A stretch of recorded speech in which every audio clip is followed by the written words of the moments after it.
जय हिंद साथियों, स्वागत है आपको हमारे channel nature and living creature में। दोस्तों, आज हम बात करने वाले हैं एक बहुत ज़्यादा इस्तेमाल होने वाली पशु इंजेक्शन के बारे में, जो जिसका नाम है fortified procaine penicillin injection. Short video में मैं इसके बारे में चर्चा किया हूँ। अगर आप शॉर्ट वीडियो देख के आए हैं तो आपको बहुत बहुत धन्यवाद। तो अब इसके बारे में जानेंगे, यह इंजेक्शन किन किन बीमारियों में लगाया जाता है, कौन कौन से पशु में सुरक्षित होता है, गर्भावस्था में देना चाहिए या नहीं देना चाहिए, सही मात्रा इसका क्या है, कितने दिनों तक लगाना चाहिए। तो अगर आप गाय, भैंस, बकरी, भेड़ या सूअर पालते हैं तो यह वीडियो आपके लिए बेहद खास हो जाती है। तो यह आपके लिए जानना ज़रूरी है, तो वीडियो को अंत तक ज़रूर देखिए। सब चीज़ बताएंगे, इंजेक्शन की पहचान और हर चीज़। तो दोस्तों, सबसे पहले पहचान लेते हैं इस इंजेक्शन को। तो इसका नाम तो मैं बता दिया हूँ, fortified procaine penicillin injection IP. अब इसकी बात करते हैं कि यह किस कैटेगरी का दवा है, मतलब किस श्रेणी का दवा है। तो यह एंटीबायोटिक जीवाणुनाशक दवा है। क्या? एंटीबायोटिक जीवाणुनाशक दवा है यह। तो यह केवल पशु के इस्तेमाल के लिए, मतलब वेटनरी यूज ओनली। आप बॉटल पे भी देख रहे होंगे, जैसे ये इसका बॉटल है, मतलब एक छोटी शीशी है। तो यह केवल पशु में इस्तेमाल होता है, ये तो आप समझ गए। आईएमए मतलब इंट्रामस्क्यूलर इंजेक्शन, मतलब मांसपेशी में यह इस्तेमाल करने वाला इंजेक्शन है। इस इंजेक्शन में दो पावरफुल एंटीबायोटिक मिलकर काम करते हैं। पहला प्रोकैन पेनिसिलिन जी, ध्यान से सुनिएगा। पहला प्रोकैन पेनिसिलिन जी और नंबर 2 पेनिसिलिन जी सोडियम। इसमें ये दोनों मिलकर, मतलब ये दोनों का मिश्रित है। तो यह दोनों मिलकर ग्राम पॉजिटिव बैक्टीरिया को बहुत प्रभावी तरीके से ख़त्म करते हैं। यह इंजेक्शन किन किन बीमारियों में लगाया जाता है, अब उसके बारे में जानते हैं। तो बहुत सारी बीमारियों में लगाया जाता है। मैं सारी बीमारियों का नाम मैं बता दे रहा हूँ, और मैं यह भी कोशिश करूँगा कि स्क्रीन पे दिखा भी दूँगा। तो पहला मस्टाइटिस, मतलब जिसको थन के सूजन हिंदी में कहा जाता है। उसमें थन गर्म होना, दूध में पानी या खून, दूध कम होना। मतलब दूध में पानी आने का मतलब क्या है, आप दूध निकाल रहे हैं, उसमें से आप देख रहे होंगे कि वो क्रीम अलग हो जा रहा है, मतलब जिसको पनीर बोला जाता है, और पानी अलग जैसा हो रहा है, और दबाने पे बहुत कस के तब निकलता है, उसमें इसका इस्तेमाल होता है। निमोनिया मतलब फेफड़ों का संक्रमण, तेज बुखार, सांस फूलना, नाक से पानी आना पशु को। जैसे अब देखिए, ये पशु है, इसको नाक से इधर से पानी आता है, तो एक नाक के ऊपर पानी रहता है, उसको नहीं। तो मेट्राइटिस से मतलब ये बच्चेदानी का संक्रमण होता है, इसका मतलब आप लोगों को पता होगा, तो जैसे उनके लिए नहीं, जिनको नहीं पता है उनके लिए मैं ये बता रहा हूँ। बच्चा देने के बाद बदबूदार डिस्चार्ज, बुखार, दूध गिरना, मतलब पशु को अब वो कचरे गिराता है, वो सब बात मैं बोल रहा हूँ। डिस्चार्ज का मतलब वही है, बदबूदार डिस्चार्ज। अब नंबर 4 फुट रोट, मतलब खून, पशु का खून सड़ जाना, पैर सूजे जाना, लंगड़ाना, उसमें बदबूदार घाव हो जाना।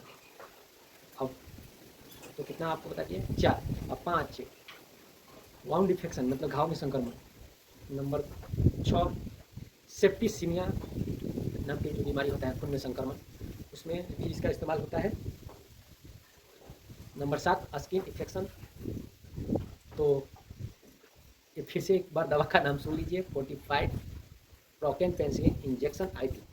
तो अब यह जानेंगे किन पशुओं में लगाया जाता है। तो यह इंजेक्शन कई तरह के पशुओं में लगाया जाता है, जो मैं आपको बता देता हूँ। इस प्रकार है, गाय को, भैंस, बकरी, भेड़, सूअर, कुत्ता, बिल्ली में देखिए आप अपने नज़दीकी डॉक्टर से सलाह के बिना नहीं लगाइएगा, क्योंकि उसका हालत कैसा है उसके हिसाब से डॉक्टर देख के खुद लगाएगा।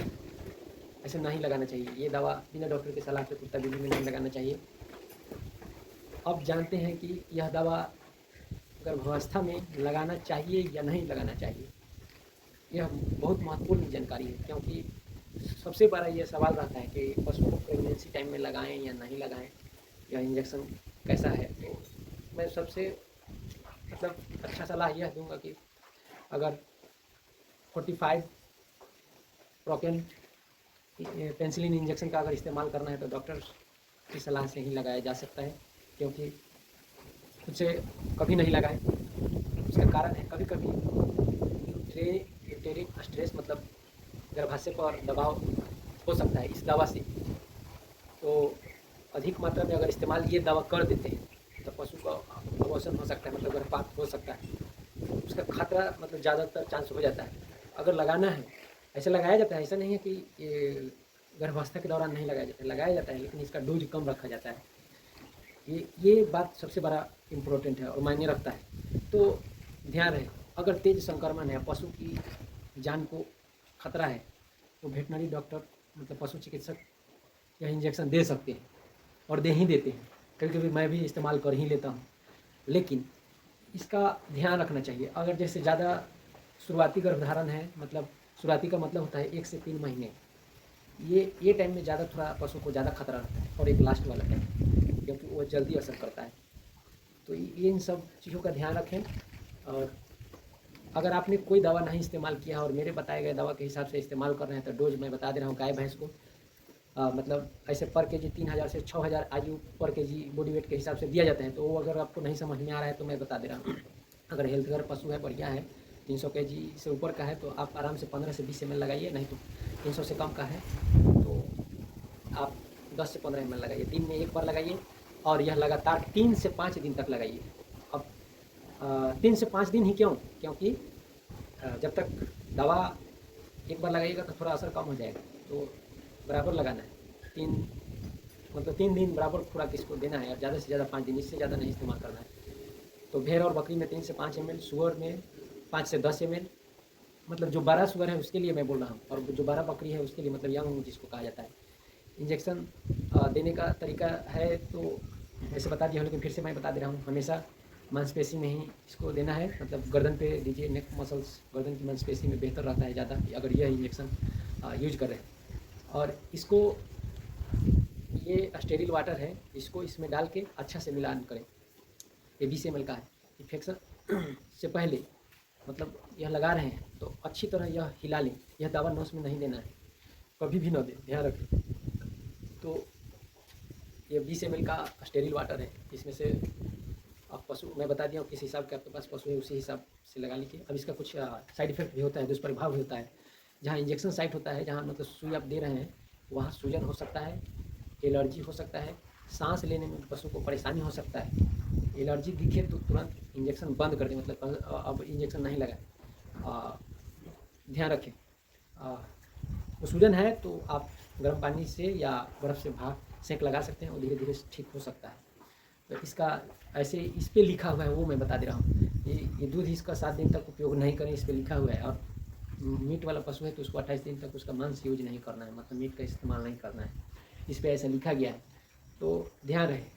अगर दोस्तों, अगर जो वीडियो के अनुसार अगर आप इस्तेमाल कर रहे हैं तो इसके पहले कोई दवा इस्तेमाल किए हैं तो फिर ये दवा इस्तेमाल नहीं करें, इसके बाद भी कोई दवा इस्तेमाल नहीं करें अगर मेरे वीडियो के हिसाब से यूज़ कर रहे हैं।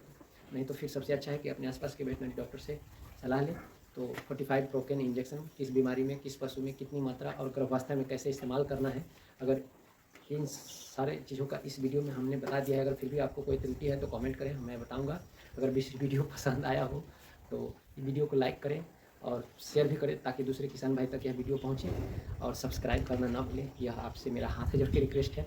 कमेंट में बताएं कि अगला वीडियो किस दवा पर चाहिए, ये भी आप बता सकते हैं और मैं उस पर भी वीडियो बना सकता हूँ। देखिए क्या होता है कि अब हर जगह कहीं कहीं अब किसी का पशु बीमार है, अब उस टाइम में आप वीडियो वहाँ रोक के वीडियो नहीं बना सकते हैं। उसी स्थिति में क्या होता है ना कि अगर आप वीडियो बना रहे हैं तो हो सकता है कि अगला का पशु बीमार है और वह बुरा मान जाए। आप उसके पशु को इंजेक्शन कर रहे हैं, दावा कर रहे हैं कि वीडियो बना रहे हैं, ये बात सबसे बड़ा मायने हो जाता है, रखता है मतलब। तो चलिए, कोई भूल चूक हुई हो तो माफ़ करें। और आप लोगों से उम्मीद है कि अगर जानकारी अच्छी लगी हो तो हमारे चैनल को सब्सक्राइब कीजिए, वीडियो शेयर जरूर कीजिए। तो धन्यवाद। आज हम मिलेंगे अगले दूसरे किसी इंजेक्शन के बारे में किसी दूसरे वीडियो में। तो धन्यवाद।